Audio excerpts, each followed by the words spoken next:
Om Namo Bhagavate Vasudevaya.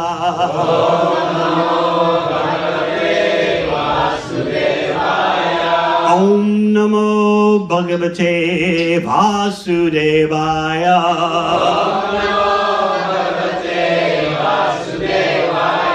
Om Namo Bhagavate Vasudevaya.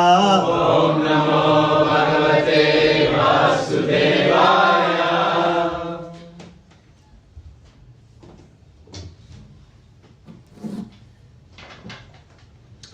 Srimad Bhagavatam, first canto, chapter 16, how Pariksit received the age of Kali. Text 24. Yes.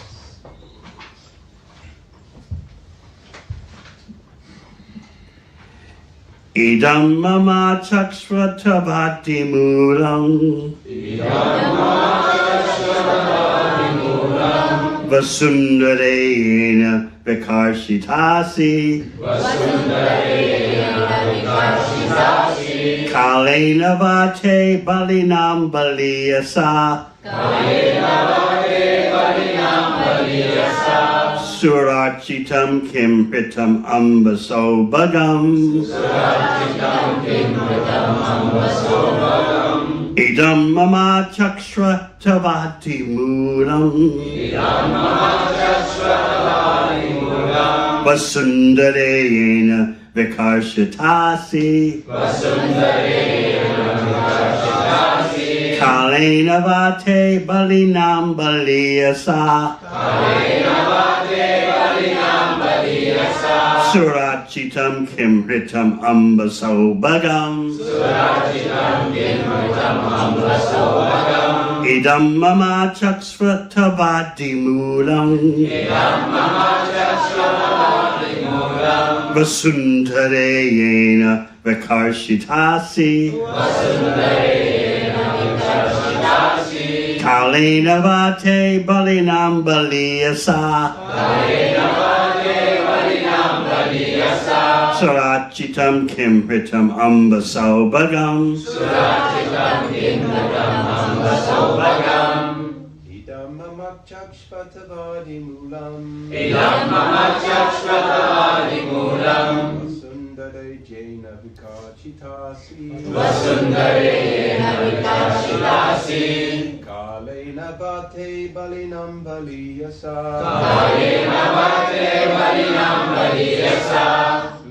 Surachitam kim hritam ambaso bhagam.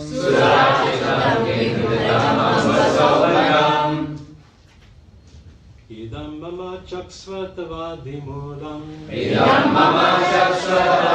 mulam. Sundare yene vikarshitasi. Yena vate balinam baliyasya. Surachitam kimritam ambaso bhagam. Vaishnavis.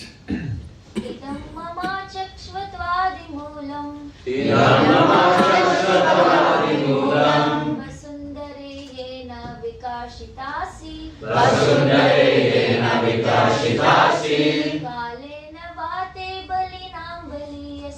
Kalena vate balinam baliyasa. Surachitam kim hitam ambaso bhagam. Idam mama chakshvatavadi mulam. Vasundare yena vikarshitasi. Kalena vate balinam baliyasa. Surachitam kim hritam ambaso bhagam. Idam, this, mama, unto me. Achakshva, kindly inform. Tava, your. Adimulam, the root cause of your tribulations. Vasundare, whose reservoir of all riches. O reservoir of all riches. Yena, Yena, by which by which Vikarshita asi, Vikashita asi, reduced to much weakness. reduced to much weakness. Kalena, Kalena, by the influence of time. by the influence of time. Va, or. Te, your. Balinam, Balinam, very powerful. very powerful. Baliyasa, Baliyasa, more powerful. more powerful. Sura Architam, Surajita, adored by the demigods. Kim, whether. Hitam, taken away. Amba, mother. Saubhagam, fortune. Fortunate. Translation. Mother, you are the reservoir of all riches. Please inform me of the root cause of your tribulations, by which you have been reduced to such a weak state. I think that the powerful influence of time, which conquers the most powerful, might have forcibly taken away all your fortune, which was adored even by the demigods. Purport. By the grace of the Lord, each and every planet is created fully equipped. So not only is this earth fully equipped with all the riches for the maintenance of its inhabitants, but also when the Lord descends on the earth, the whole earth becomes so enriched with all kinds of opulences that even the denizens of heaven worship it with all affection. But by the will of the Lord, the whole earth can at once be changed. He can do and undo a thing by his sweet will. Therefore, no one should consider himself to be self-sufficient or independent of the Lord. Translation again. Mother, you are the reservoir of all riches. Please inform me of the root cause of your tribulations, by which you have been reduced to such a weak state. I think that the powerful influence of time, which conquers the most powerful, might have forcibly taken away all your fortune, which was adored even by the demigods. Om Jnana Timirandasya Jnananjana Shalakaya Chakshurun Militam Yena Tasmai Shri Gurave Namaha. Jai Shri Krishna Chaitanya Prabhu Nityananda Shri Advaita Gadadhara Srivasadi Gaur Bhaktivinoda. Hare Krishna, Krishna Krishna, Hare Hare, Hare Rama, Rama Rama, Hare Hare. Kalena Vate Balinam Baliyasa, the power of time. I wonder how many of you are aware, acutely, as a daily meditation, how time is taking away your life. We often don't think about how time corrodes everything. Our body, our mind, our attempts for happiness, our possessions, our relationships. As Lord Kapila Deva explains in the 3rd canto of Bhagavatam, just like a mass of clouds in the sky is unaware that any moment a gust of wind can blow them away, blow them out of existence. Similarly, the conditioned soul is unaware of the precariousness of his or her situation. There's something in the nature of the illusory energy that makes us feel that everything is all right and we'll be around for quite some time. And tragedies only happen to the other persons. We have this sense of longevity, right? I feel like I'm going to be around. On the spiritual level, that is correct. Najayate mriyate va kadachin, as Krishna explains in Bhagavad Gita, chapter 2. For the soul, there's never birth or death. So we have this feeling of eternality, but it's misplaced. It's being distorted through the body and the mind. So we have to challenge ourselves.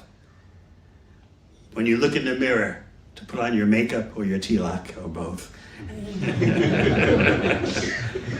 Do you think what I'm looking at...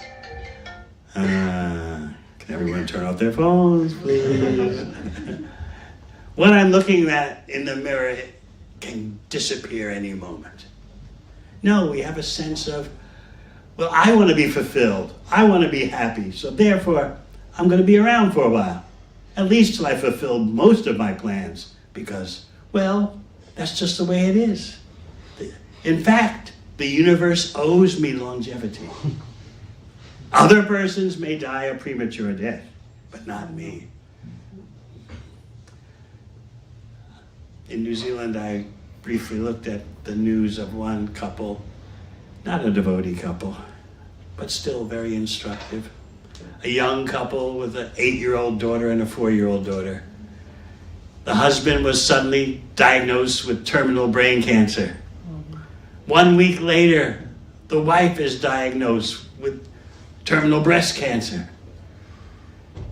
So they both lingered around for a couple of years, and then 1 week, the husband died. 7 days later, the wife died. Kids, 8 years old, 4 years old, parentless. Lost 2 parents in the space of 1 week. So we hear these things and we think, oh, how tragic. But it won't happen to me. Why? Because I'm a nice person. It happens to the other people. My possessions, my wealth, my family, it'll stay intact. There'll be a few crises, but I think we can handle it.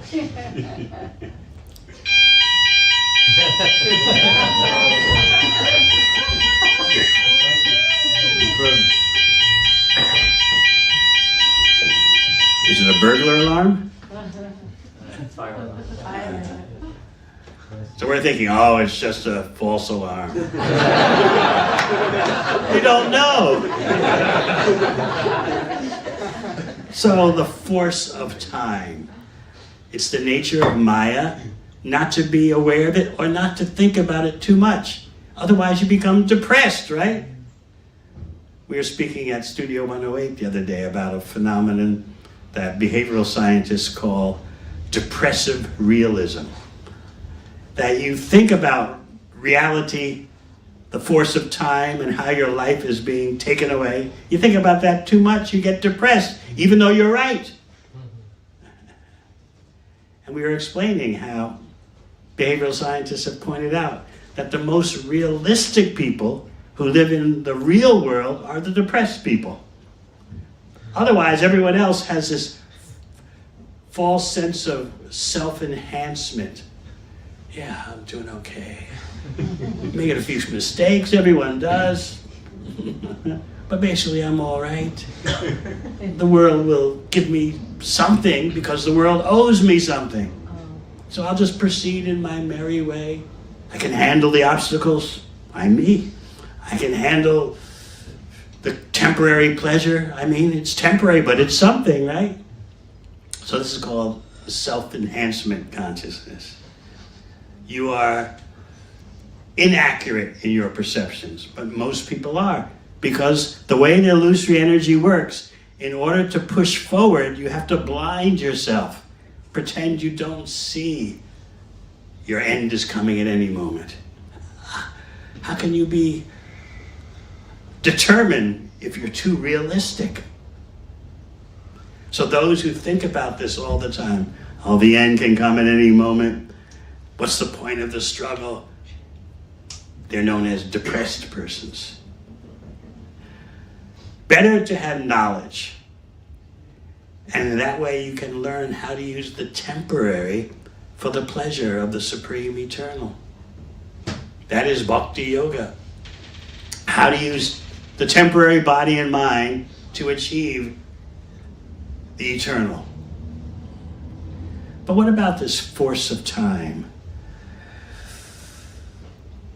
Pariksit Maharaj understands it.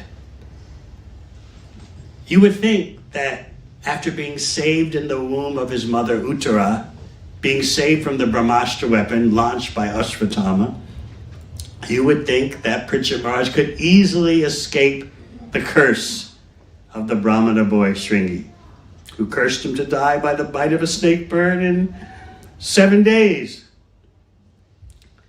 Yet what was Pariksit Maharaj's attitude? Let that snake bird come and bite me. I don't care. I want to be surrounded by those who are always glorifying the Supreme Personality of Godhead. So he could have dodged the curse, nullified the curse, but he understood what time is doing. Kali Yuga had entered into the world. Pariksit Maharaj held it in check. But Pariksit Maharaj understood there are conditioned souls who want Kali Yuga. They don't want the miseries of Kali Yuga, but they want the so-called pleasures of Kali Yuga.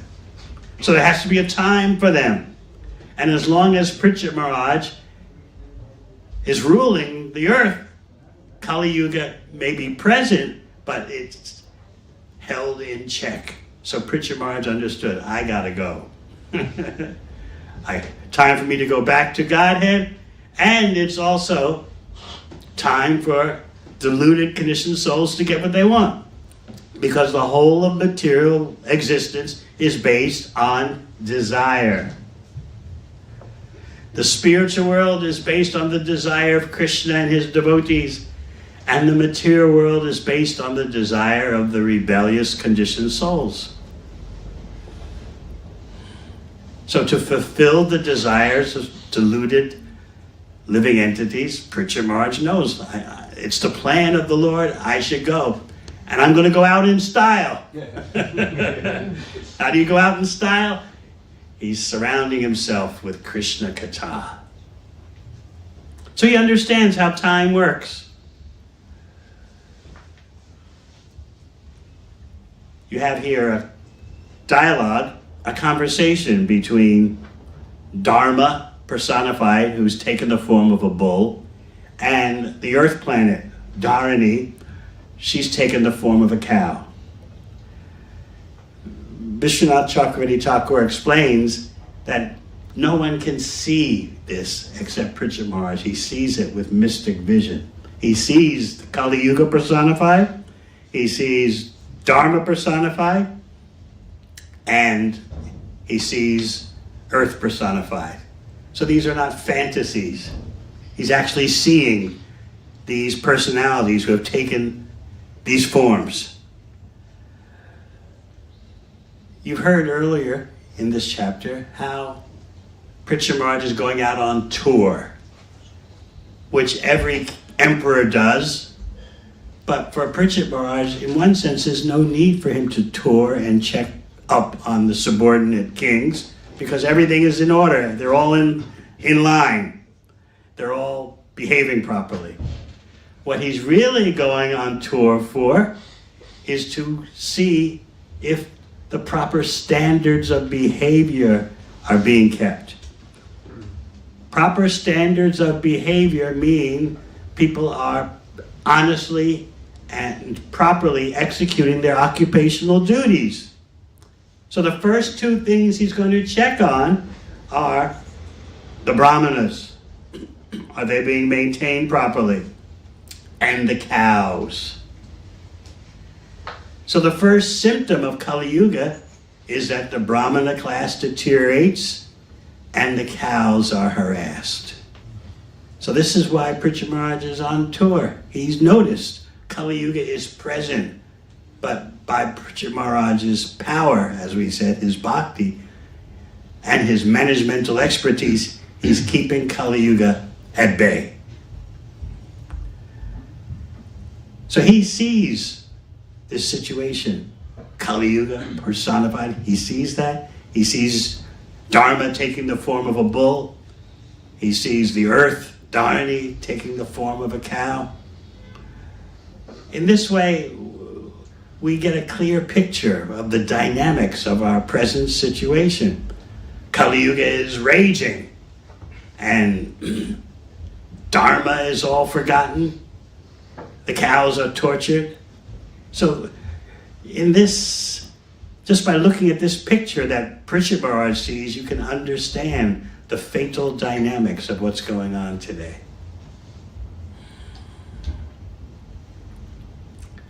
This is all predicted in the 12th canto by Shukadeva Goswami in talking to Maharaj Pariksit. Tatascha anudinam dharma satyam shaucham shamadaya kalena balina rajan nangshak yayur balam smriti. With each passing day of Kali Yuga, what happens? Tatascha anudinam dharma. Dharma is corroded.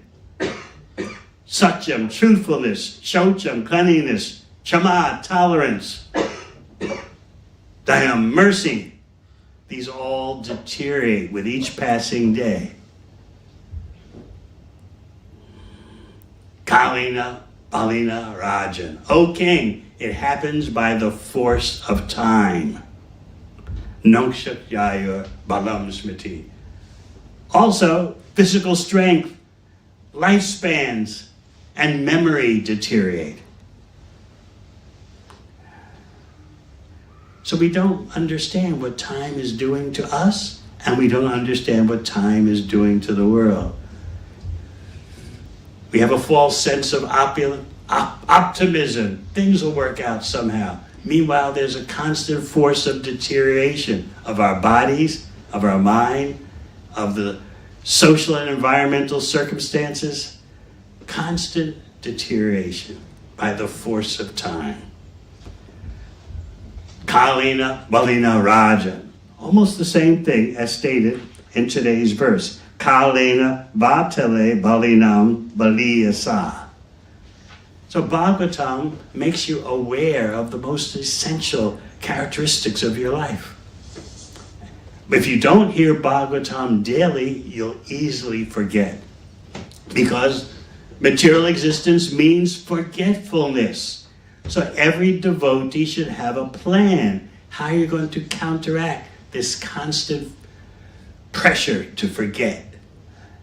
It's like, how are you going to live underwater and keep dry? There has to be the appropriate technology to do that. So the bhakti science equips you with the lifestyle so that you can operate in an atmosphere that's saturated with forgetfulness. But if you don't think about that, if you think, la la la la la, I'm just proceeding on my way. I have my job, I have my business, I have my family.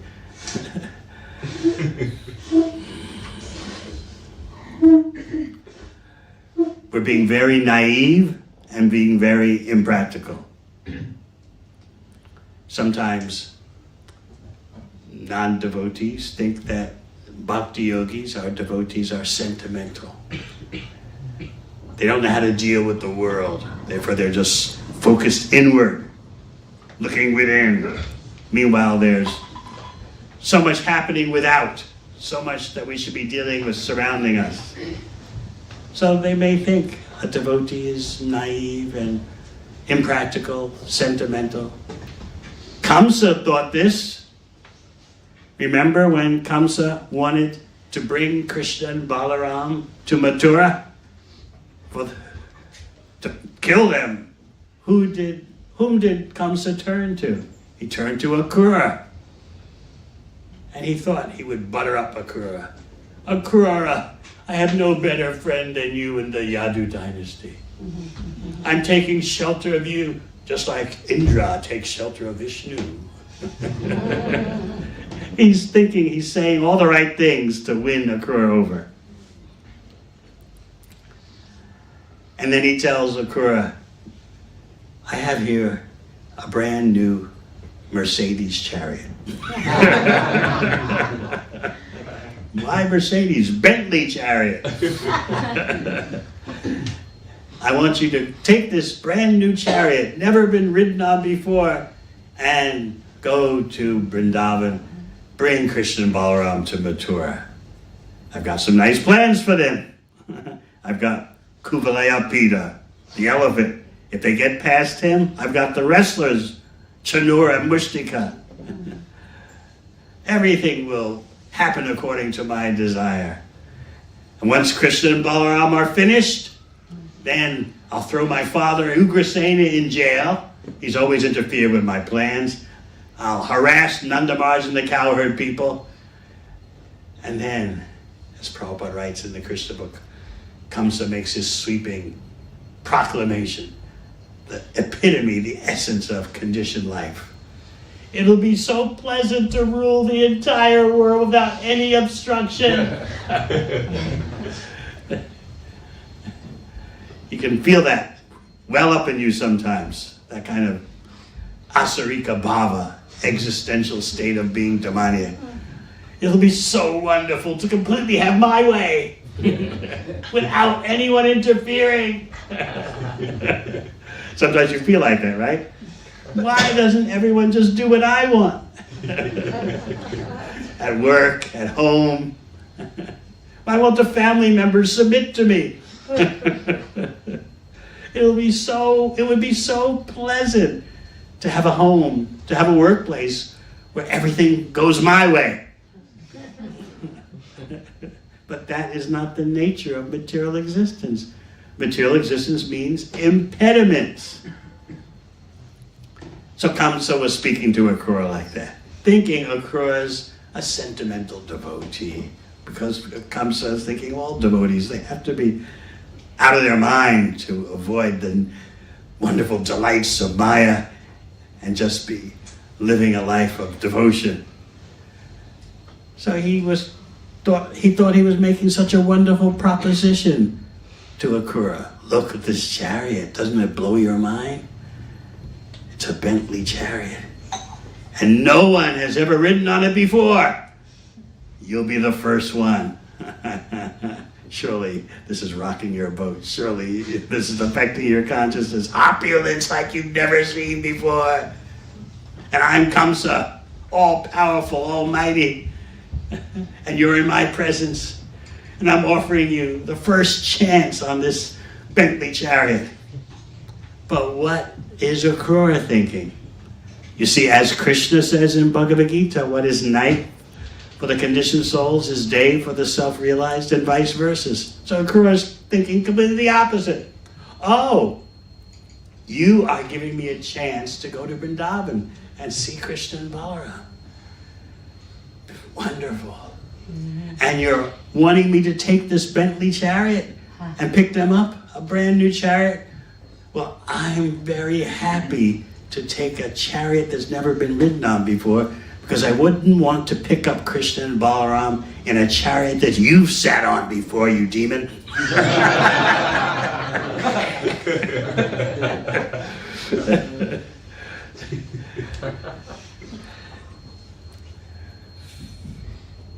So we need to reassess what it means to be practical in our life. How are we coping with the time factor? Narada Muni, speaking to Vyasadeva, explains another aspect of time in the first canto. Tasyaiva heto prayateta kovido.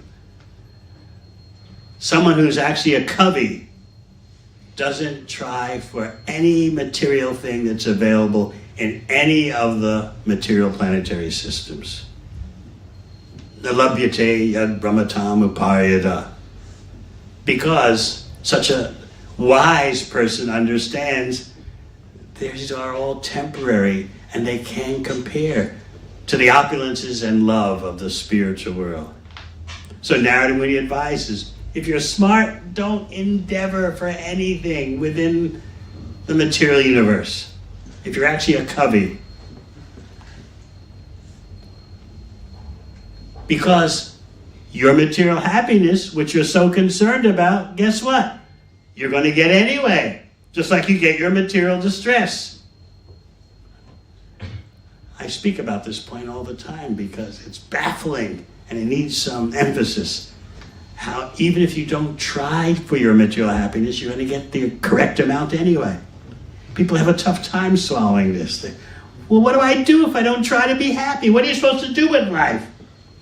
You got to work and push and struggle for your own happiness and the happiness of your loved ones that are around you temporarily. What else are you supposed to do? Prahlad Maharaj says the same thing in the 7th canto. Sukham Indriyakam Daitya Deha Dehinam Yogina. Sarvacha Labhyate Davad Yata Dukam Ayatnata. Why should you try, first of all, for flavors that are available in any species of life? The gratification has the same flavors. And furthermore, your material happiness is going to come to you automatically, just as your distress comes to you. So I watch when I give these concepts. Often the audience is, you don't try for happiness, it's going to come automatically. So then I have to explain deeper. Have you ever struggled to get distress? No, we never tried to be distressed. But it comes, right? Yeah, that's true. So similarly, it's the same with your happiness. Oh.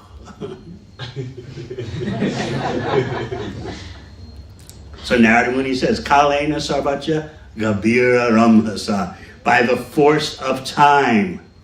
So time is like a courier service that's delivering to you your correct packets of happiness and distress. So you have to be a bit sharp, in the Bhagavatam sense of being sharp, to figure this out. That I'm going to get the packet of material happiness that's due to me, even if I don't try for it. And you may adjust your material circumstances. I'll change jobs. I'll change where I live. I'll change partners. You can do that. But guess what?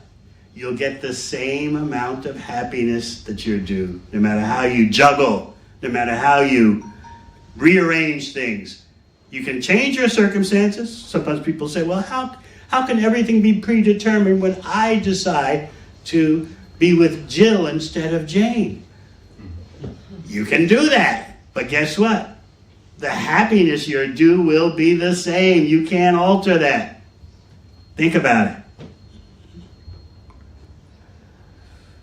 You may decide, I'll live in this flat instead of that flat. Life will be so much better. You can do that. The conditioned soul has minute independence, tiny independence. But we make such a big deal about it. I've just changed jobs. My new job is so much better. I'm going to be so much happier. You may well be happier, but guess what? You're just going to get your due happiness whether you change jobs or not. Your happiness and distress from your karma in your previous life will be delivered by time, one way or another. Maybe your correct packet doesn't come this way, but it'll come that way. By the force of time. So time is not just movements on our watch, whatever kind of watch we have. Time is delivering things. It's a courier service.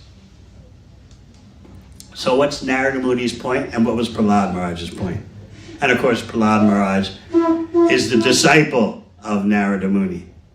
Narada Muni instructed Prahlad while Prahlad was in the womb of his mother, as you know. And Prahlad could hear those instructions and retain memory of them. Whereas his mother was too caught up in material anxiety. Although she was right there when the instructions of Narada Muni were being spoken, she couldn't remember because too much material anxiety. That's a lesson to us that we need to simplify our life so that we can concentrate on hearing and chanting about Krishna. Life should not be so intricate that we forget that, and that the circumstances that we devise become so complex that they crowd out our peace of mind for hearing and chanting about Krishna, for engaging in Krishna's service. So both Narada Muni and Prahlad Maharaj advise that once you have this knowledge of the power of time, you just don't sit around and do nothing. Oh, it doesn't matter for me to endeavor. It's all going to come automatically. Your happiness and distress will come automatically, but still, you have to struggle to maintain your body, maintain your mind. Okay, I'm struggling to maintain my body and mind, but what about if I stop trying for happiness? What do I do? You can just imagine someone thinking, the weekend is coming and I'm not supposed to try to be happy. It sounds strange, doesn't it? What's the weekend for? You try to be happy. You try to do things, do stuff, hang out with persons, be happy. But now, I've heard at the Soho Street Temple that you're not supposed to try to be happy materially. It's going to come to you anyway. Well, what do I do? Just sit around at home and mope? No. You engage in devotional service. That is not predestined. There's wide open opportunity in devotional service that's beyond karma, and it's not prepackaged in terms of your allotment. But people think, if I stop acting for happiness, I'll have nothing to do. No, you'll have so much bandwidth, so much headspace for your spiritual life.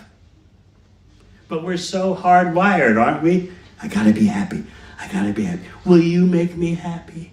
Will this make me happy? What about living here, or being with this person, or this job, or on and on and on it goes. Lifetime after lifetime. Because, as Bhagavatam will teach you, your material desires can never be fulfilled. But we think we see fulfillment. I'll do this and I'll feel satisfied. Yes, yes. I can see it right now. I can feel it right now, how I'm going to be when I get what I want. Right? Oh, it's going to be a different universe. I'll be so happy. Or even if I'm just a little bit happy, still it's something, right? What do you expect me to do? Just do nothing? So you have your body and mind pushing you in this way. You have society pushing you in this way. Consume, consume, consume. When I'm in China, I teach the Chinese a mantra. Before I teach them the Hare Krishna mantra, I tell them, this is the Chinese mantra. And they all are curious, the Chinese mantra? What can that be? I tell them this mantra encapsulates your whole lifestyle. So then I ask them, now we'll repeat the mantra. And I tell them in English. Work, you can respond. Work. Buy. Buy. Consume. Consume. Die. Die. They all agree, that's the Chinese mantra. Nothing else. Then I teach them the Hare Krishna mantra. So please think about it. The force of time and what Kali Yuga is doing. Kalina Balina Rajan, Shukadeva Goswami said. With each passing day, Tatascha Anudinam, with every day that goes by, Kali Yuga's effect increases. So how are we going to protect ourselves from Kali Yuga? Just like if you're walking on a lonely street, 1 a.m. in the morning, you're very alert. Oh, what? You don't want any muggers or rogues to attack you. But how are we feeling about Kali Yuga and its attacks? Oh, I can handle it. I didn't chant my rounds for a few days, but it's all right. Krishna's in my heart. He understands. I'll be back at the temple next month. I just got to handle this current economic crisis at the workplace and relationship problem. I'll be back next month. We don't understand that we're drowning in an ocean of forgetfulness and illusion. It's humiliating to think like that because you're told that for material success, which is a laudable goal, for material success you have to have determination, grit, realism, initiative. You have to enhance your self-esteem. And you always have to show others that you have high self-esteem. But this constant thinking about what time is doing, that lowers your self-esteem. It makes you feel incompetent and incapable. And you don't, as a conditioned soul, you don't want to feel incapable. You want to feel like you're on top of every situation. Yeah, I can handle it. Problem? Yeah, okay, but I can push through. So Bhagavatam does make you feel materially helpless, which is reality. But we want to push that out of our mind. How do we push it out of our mind, the reality? By not hearing Bhagavatam regularly. Because it's too for real. It reminds us too much.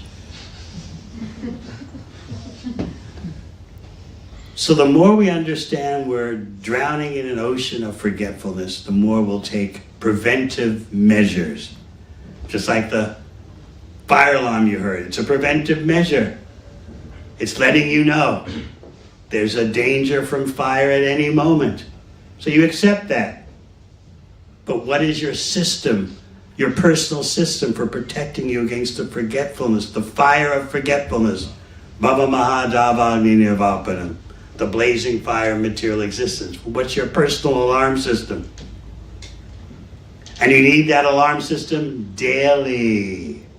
Because, as Shukadeva Goswami has explained, every day the symptoms of Kali Yuga become worse. So in this way, the Bhagavatam is our best friend, our best companion.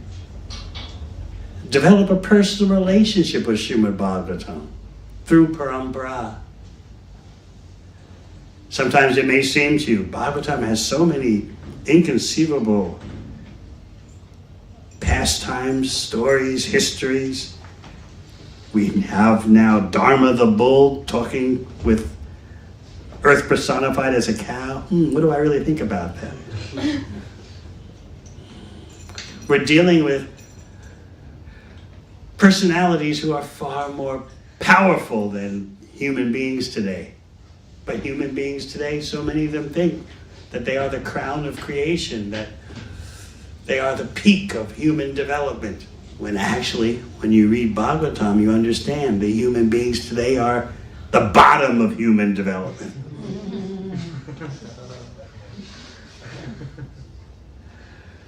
So Bhagavatam makes us think, and while making us think about reality, it drags us to Krishna's lotus feet. And more we'll be able to see that as we make spiritual advancement. As Sanatana Goswami says in Krishna Lila Stava, every syllable of Srimad Bhagavatam is saturated with Krishna prema. So you may not see that in the beginning. After all, we're just reading about Dharma and Dharma the bull and the earth in the form of a cow. Where's the prema? But as you continue to associate with Bhagavatam, you'll start to have that realization how, as Sanatana Goswami says, every syllable is saturated with love of Krishna. And of course, the pinnacle of Srimad Bhagavatam is the 10th canto. Srila Prabhupada has so kindly given us the Krishna book because he didn't know whether he would be manifest long enough to finish the whole 10th canto. So you can read Krishna book and absorb yourself in Krishna Lila.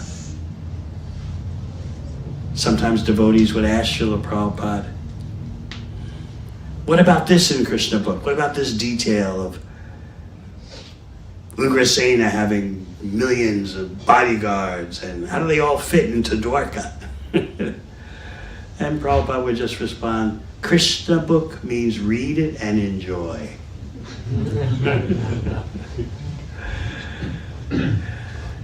You can just let your mind bathe in Krishna's pastimes.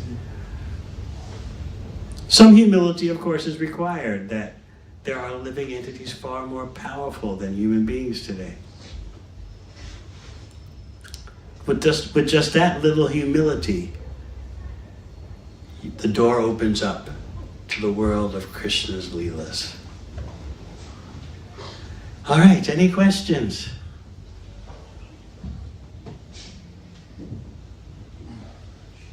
Yes? Thank you, Your Holiness, for the wonderful class.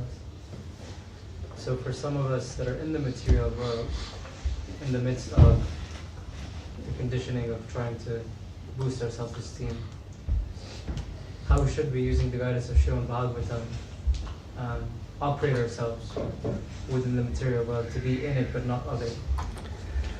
That is bhakti mysticism, as I often explain. It's like telling someone, be submerged in the ocean but don't get wet. Those of you who had a Christian upbringing, you may remember there's a verse in the Bible in which Jesus is said to have said that you have to be in the world but not of the world. But he didn't explain how to do that. So therefore the tendency is to think that just by having a belief, by believing such and such, I'm protected, I'm safe. Because I believe this. What do you believe? You don't believe this? Well, you're in bad shape. It's all about belief. But in Bhagavad Gita, Krishna is speaking to Arjuna, who is, as I often explain, far beyond the level of human beings today. So Krishna can explain more. So Krishna is giving you the technology, the applied spiritual technology for how to be in the world but not of the world. How to use your senses, your mind, to transcend. That's the whole bhakti lifestyle. How matter can be used in Krishna's service. Because matter is Krishna's energy. Just like the deities. Someone will think, you're just bowing down to Radha Ishwar, stone statues that should be in the British Museum.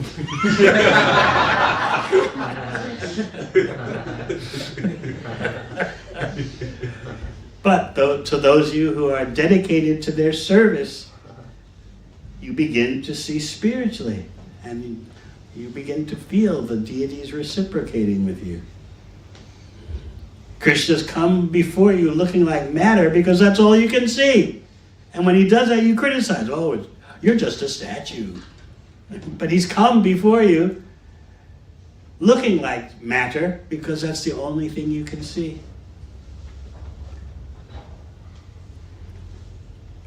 Everything is Krishna's energy.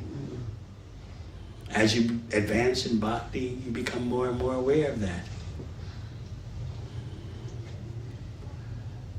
So the whole applied science of bhakti yoga is for how to live in the material world while making material advancement, while making spiritual advancement.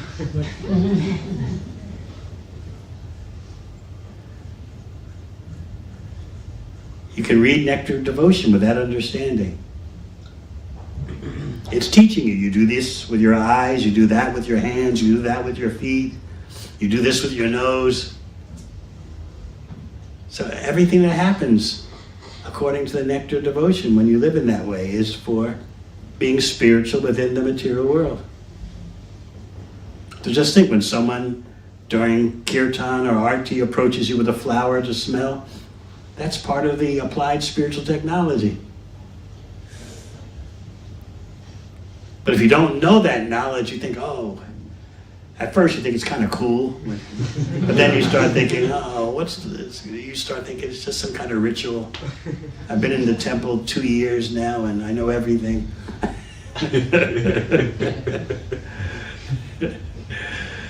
When I first came to the temple, I was enthusiastic and I did whatever the devotees said.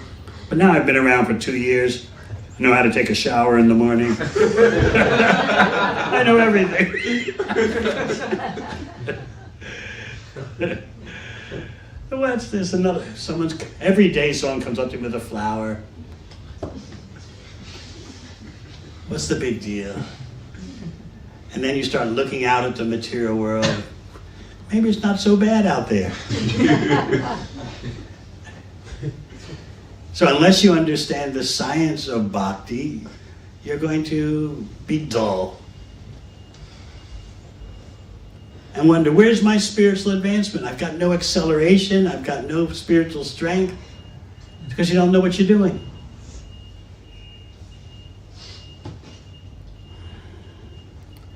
Bhakti is a guidance culture, as I often explain. The more guidance you have in bhakti, the more wealthy you are. So if you want to do a financial analysis of your assets, start with guidance, spiritual guidance. Even for material goals, people have life coaches, managemental advisors, role models. Oh, this one is financially so successful, I'll associate with him or her and something will rub off. So even for material goals, you have your mentors, you have your sources of inspiration, your role models. Certainly much more that is needed in spiritual life. Anything else? Yes, Adi Guru Prabhu. Maharaj, it seems that the Earth planet seems to be extremely important in the Bhagavatam's,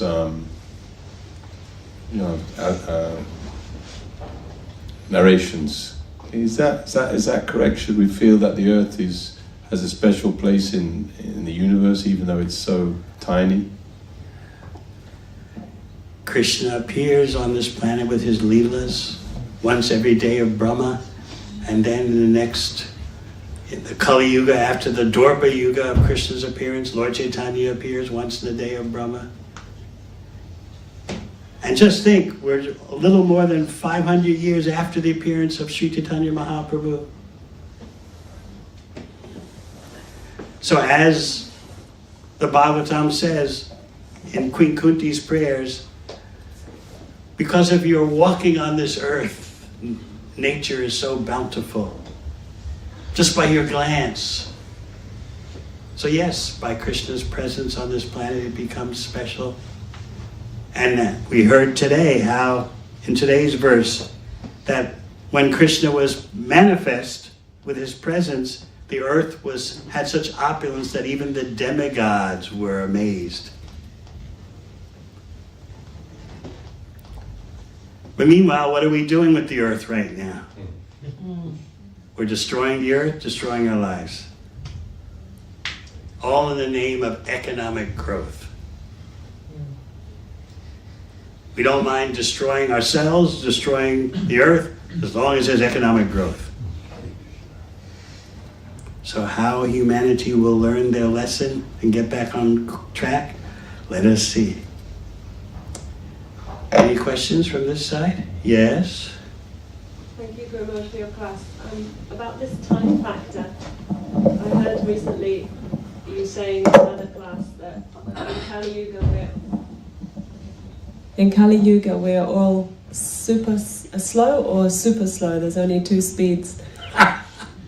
Slow and super slow. Manda sumanda mateo manda bhagya upadirta. As the sages in Naimisaranya said, in the age of Kali, everyone is slow about spiritual development. And they don't even know what real materialism is. Real materialism means to worship the devatas, the demigods, understanding they're supplying all the material necessities. I got to please them. That's real materialism. You don't understand the cause of all causes, Swayam Bhagavan Krishna, but at least you understand where you're getting your maintenance from. Human beings don't understand that these days. I think they're doing everything themselves. It's just up to the human being to find resources and exploit the resources. The better you exploit the resources, the more prosperous you are. No accountability to devatas. That's why in Bhagavad Gita, Krishna explains the system of sacrifice for pleasing the demigods. But then again, he says, if you worship the demigods as the all in all, you've missed the point. You're performing irregularity.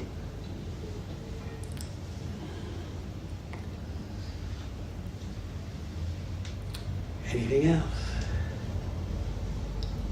Gurudev, I was just going to, sorry, it's still me. I was just going to ask how in spiritual life we can speed up, or should we just surrender to the fact that we're coming from this slow Kali Yuga attitude? Whether you think you're fast or you think you're slow, chant Hare Krishna.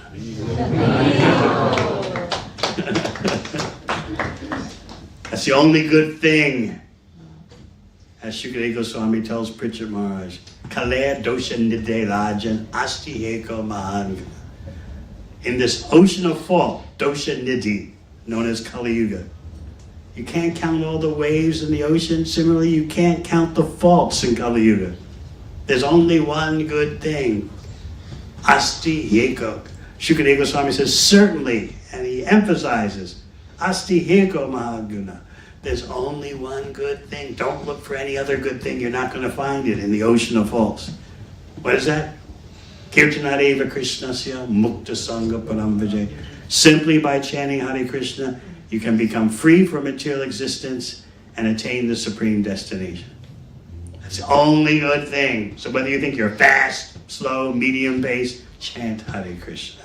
And the more you chant Hare Krishna in the association of devotees, the more your bhakti creeper grows. Thank you very much. Hare Krishna.